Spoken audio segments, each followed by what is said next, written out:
What's up, katropa? Good Friday.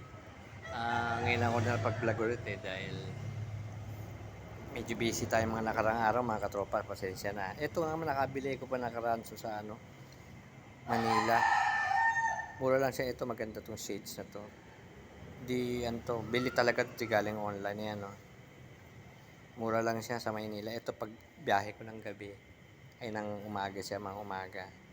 Pwede sa bike, pwede sa motor. Ayan no. Dark siya. Ganda naman siya, okay naman yung forma. Tibay naman. Ayan, oh. Ano kayo mabibili, bili ka shades, ang ganda. Ito, oh. Ayan, oh. Basta ayos forma niya. Ganda. Ito namang isa, pwede sa night, sa gabi. Yung night shades. Pwede sa umaga, pwede sa gabi. Pwede rin sa bike, sa motor.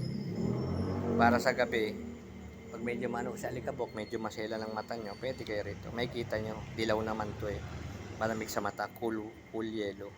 Ayan o. Mura lang bili natin dito. Pares natin sa Quiapo nabili itong mga tropa. Kung biyahe tayo. Nagbike lang tayo rin. Pumunta tayo ng Binondo. Dumiretso na tayo ng Quiapo. Bumili tayo ng shades. Dala naman tayong backpack eh. Maganda rin, matibay. Saka, ayan. Saka ba kayo bibili ng walang ganito? Madaling masira pag walang brace na ganyan. Pag ganitong merong brace, tumatagal lang salamin mga tropa. Tandaan nyo yan. Iba kasi walang ganito eh.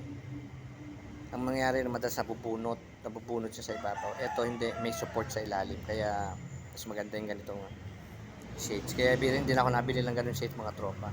Payo ko lang ha. Tip ko lang sa inyo. Ayan, ito ang ganda niya oh. Yellow. Tama, malamig sa mata. At ulit, kulimlim, pwede mong gamitin doon kahit ang motor nagbabike. Mga katropa, ano yan, hanggang dito na lang tayo ha. Like, share, subscribe. Explorer. Shoutout sa lahat ng viewers, subscriber. Salamat sa mga subscriber ha. God bless po. Ingat po sa biyahe.